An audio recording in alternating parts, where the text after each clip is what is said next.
I want you to think back of the last 5 clients or customers that you closed. How did each of them actually find you? And I don't want the official answer. I want the real answer. Someone made a call. Someone mentioned your name in the right moment. Someone who trusted you introduced you to someone who trusted them. You had a pipeline, and it's possible you just couldn't see it. Today, we're talking about that invisible pipeline. What it is, what it costs you, and what it actually takes to finally make it visible. This is episode 1 of the Growth Engine series. Each episode really builds on the last podcast. This is Unearth with Shelly Hughes. I'm Shelly Hughes. In this podcast, we talk about the good, the bad, and ugly of growing a passionate, profitable business. Everything we talk about today comes directly from client stories and problems that we solve every day at Noli Roots, which is our revenue and growth firm, really to make sure that this information gets out to everyone that needs it, who wants to build an amazing company. So let's talk about this invisible pipeline.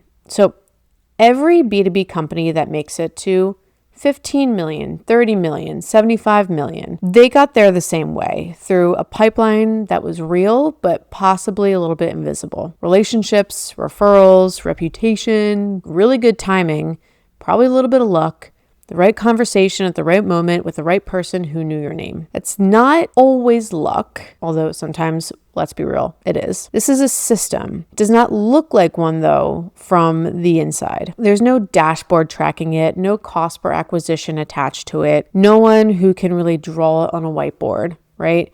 But it produced real revenue. And I think a lot of our clients are really proud of that. They made real clients, real momentum, and it did it for years. The invisible pipeline is the engine that built many incredible companies that we now call clients and friends. And the problem is not that it existed. The problem is that many leaders cannot see it, they can't measure it, or hand it to anyone else. Okay, this is the fun time of building a business. It just happens, right? You are grinding for sure, but the funnel is not always what it's cracked up to be, right? So let's talk about why the invisible pipeline is evidence of something real. Let's honor what it's built before we talk about what it's cost you. An invisible pipeline only exists if your work is genuinely good. People do not refer bad companies because honestly, they want to protect their relationships. And we can go down a whole rabbit hole on how I think about referrals and all that kind of stuff. Pull a lot from the book Giftology, pull a lot from the Go Giver. It means that you built trust, real long-term trust,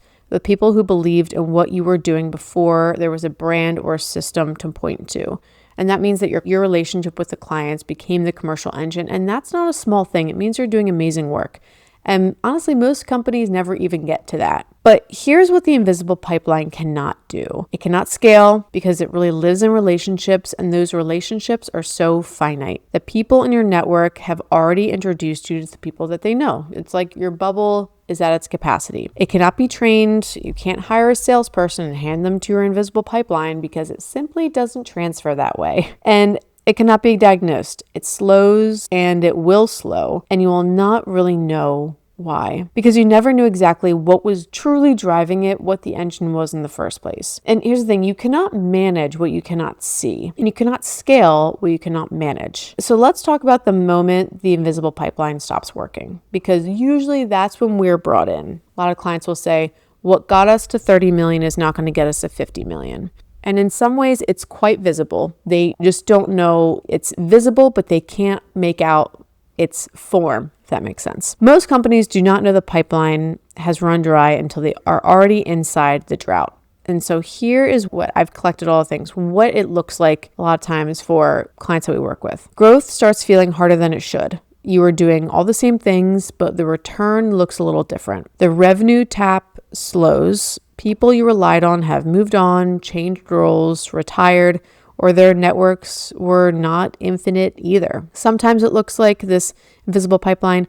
New hires cannot replicate what you built because what you built was not a system. It was you, and you cannot train someone to be you. Marketing activity is happening, content, events, social, but none of it is converting the way relationships always did. and the team is busy and the pipeline is pretty darn thin. And the ratio is off. More effort, less return. Something is broke and no one can really name what. And the most dangerous version of this moment is the company thinks that it's a people problem, or it's a market problem, or a sales problem, or a marketing problem. So they hire, they spend, they hope, and the underlying issue always stays really invisible. And this happened for a recent client of ours. We were very much a marketing firm. In our past life, we were so focused on marketing, but it was kind of like marketing from business school, not marketing from the comm school, if that makes sense. This was after we transitioned and we really rebuilt our new method and our new model really to build this revenue and growth firm. And we were brought in to fix a marketing problem, right? But we very quickly realized that the actual issue that was happening is so upstream from marketing that it wasn't even worth us touching it because it wasn't actually going to solve any problems. And so let's talk about how to make the invisible visible. And this is the work. It's not replacing what the pipeline gave you. It's understanding it well enough to build something that can do more. And the first move is diagnosis, right? Where is your best business actually coming from? Not the story you tell, the data, the pattern, the real source. Name every channel, every relationship, every trigger that produced a client in the last 3 years. Or sometimes it's 3 years, sometimes it's 2 years, depending on what your business looks like. Map it. I want you to measure it. I want you to make it visible for the first time. Then ask, what does it cost to produce a client through each of these sources? What is the real number? And that can get into customer acquisition cost and all this other stuff, but I think it's helpful. And this number, the cost is not only what you spend on software, what you spend on ad spend, it's also what you spend in time, right? So how much of your time as a leader, or how much of your COO's time, who's also in charge of commercial strategy, how much are they spending and what is honestly their hourly rate? And then you have to ask yourself, what would it take to build something alongside those relationships?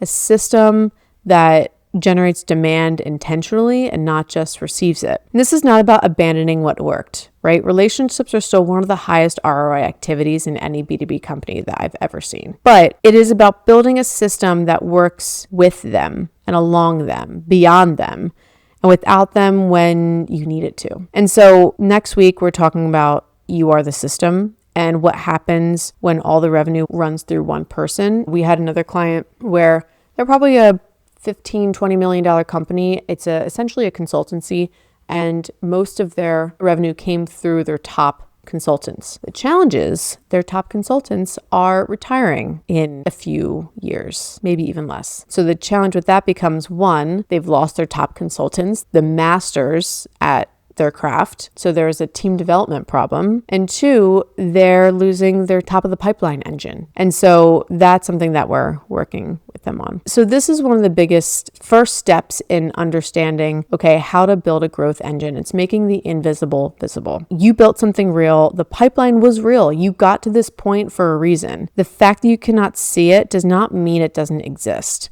It means that no one ever made it visible. That's the work. It's not about starting over. It's not about throwing out what got you here. It's about making the invisible visible. And then what we're going to do in this series is build something you can actually see, measure, and hand to someone else. And that's really what this series is for.